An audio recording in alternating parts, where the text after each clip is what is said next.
Everybody, this is Dax. Good to be with you again. So if you've been tuning in at all for the last 3 years in America, the United States of America, you've seen a whole lot of Trump derangement syndrome, or more broadly, Democratic derangement syndrome, DDS.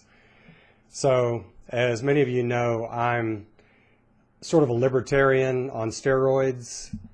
I go further on freedom than the libertarians do. I think we should be free in our lives to run our lives completely, do everything with our own bodies and our own property and our own money as we please. The government has no say in that. That's called freedom. And this channel is called Free Dax.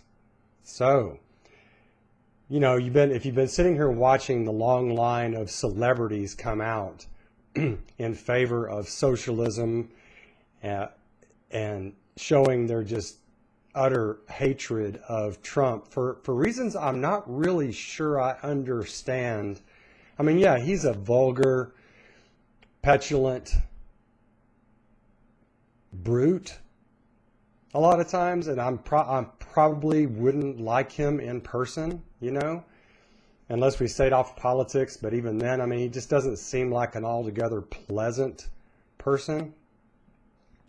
But you've got to wonder, I mean, what if these Democrats really care about the little person? I mean, Trump has done a whole lot for those people. The massive tax cuts, the massive deregulation, lowering energy prices and making us and weaning us off of these sort of wild card nations around the world that produce oil. And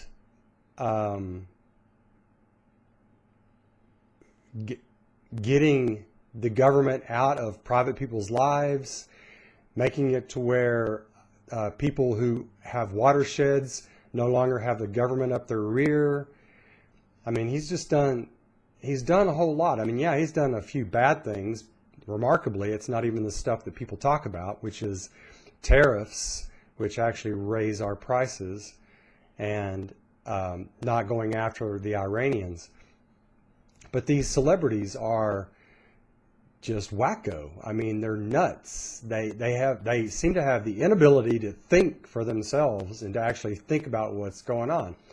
And, you know, it's all over the place. You got Robert De Niro in his Tony Awards speech here recently, you know, saying this. I'm going to say one thing. Fuck Trump.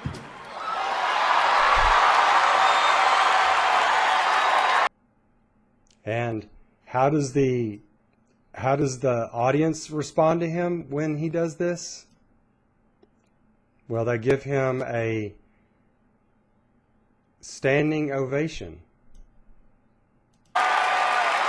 It's no longer down with Trump, it's fuck The Trump. Broadway audience, the leftists, giving him a standing O on that comment. I mean, where was De Niro when Obama was giving billions of dollars to the arch enemy of freedom around the world, Iran? You know, where was his F word then? Where was the F word when Obama did a virtual takeover of the healthcare system and raising the prices of average Americans on healthcare? Where was he when Obama was allowing gun running to the Mexican cartels? Where was he when Obama was raising our taxes across the board on our investments and on our salaries?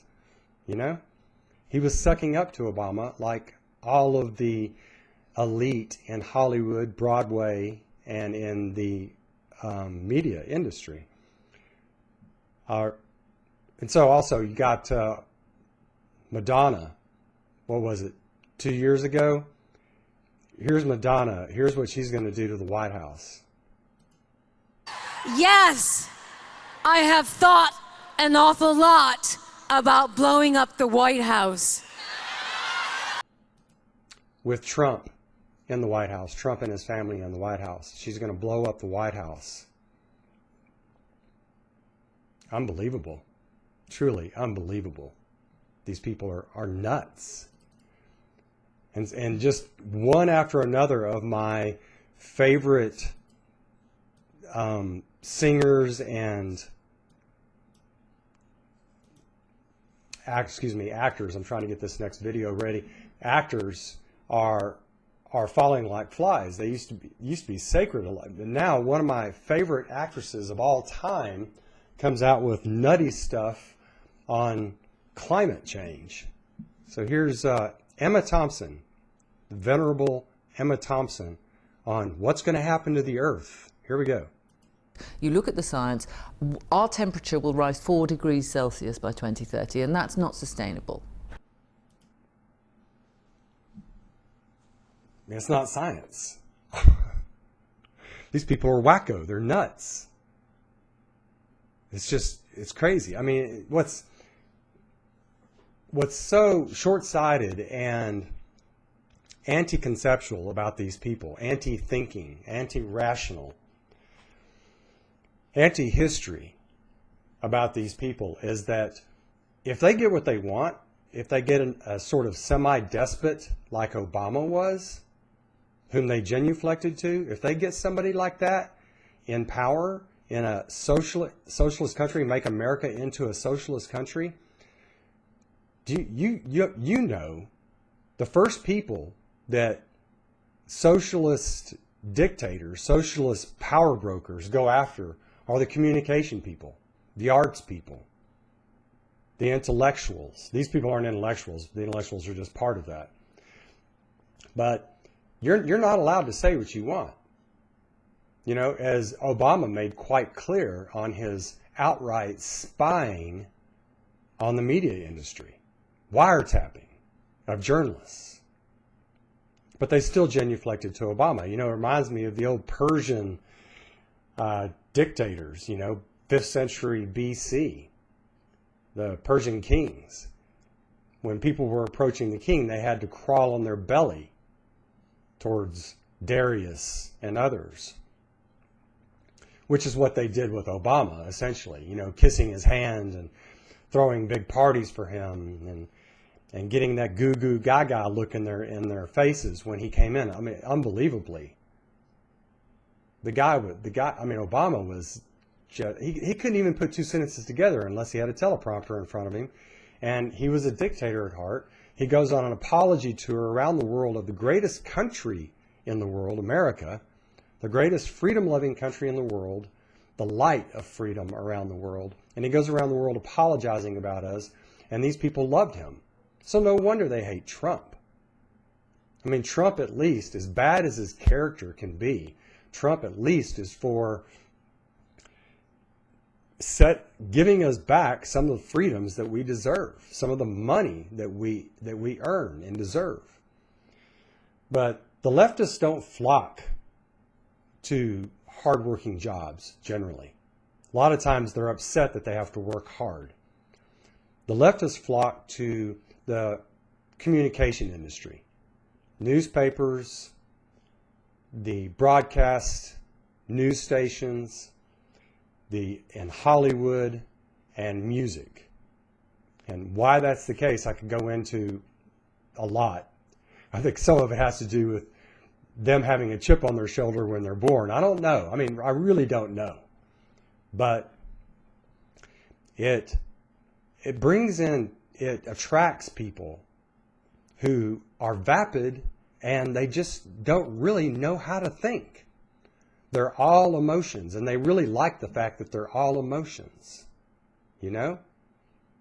And what do you get? You get Emma saying that the Earth is going to rise 4 degrees in temperature in the next 11 years. Oh my goodness. As I've said before, there is no direct correlation proven between CO2 increase and temperature increase. If that were the case, it would have warmed in the 50s, 60s, and 70s, but instead it cooled while CO2 was going up dramatically. So I won't go into all that. But anyway, she thinks she's heard something And she's got to protect, allegedly, other people. And so she gets on here and spouts nonsense with a straight face, self-righteously, you know. But that's what these lefties do. I mean, they want to control industry, they want to control us, they want to control government. And ironically, what ends up happening if they are victorious is you get places like China, where you disappear into a prison, a socialist prison. Or you have media that's entirely controlled by the Chinese government. Or you get Venezuela, where they first took over the media and then just completely banned it altogether. They took over industry, ruined the industry, and now they have abject poverty. That's what socialism does. And even to a great country like America, with all of its riches, the richest country in the world by far, there's only so much that it can withstand parasites, because lefties are parasites. Socialism is a parasitical form of government that does not allow private property. Imagine if you can't even own your own property. Imagine if when you go to work, the government says how much you can make, and the loser who's working next to you gets to make the same amount of money as you. Listen to what some of the old Soviets used to say about their worker farms and the worker factories. Nobody worked hard. Even the people who used to work hard, they don't work hard anymore because the government says how much everybody makes. That's what socialism is. But these people are oblivious. They're just absolutely oblivious. So they get on these TV shows, or they get in front of a Broadway audience, or they get in front of a women's movement or whatever, feminist movement, and they shout either nonsense or belligerence or just abject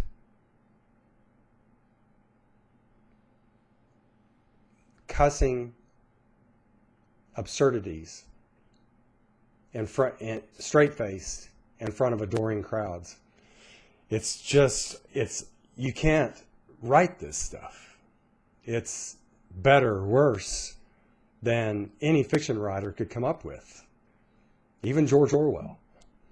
So anyway, what got me going on this was learning here in the last couple of days that one of my favorite actresses, Emma Thompson, has gone over to the dark side, or maybe was already on the dark side, and we just didn't know. The one good thing about Trump, one of the good things about Trump, is at least what he's doing is he's bringing the rats out of the holes. And these rats are getting on network TV and in front of cameras, and they're making it clear that they've always been rats. And that's unfortunate, but it is what it is. So anyway, I've got to fight for freedom and fight against these people. That's the only way to keep our freedom.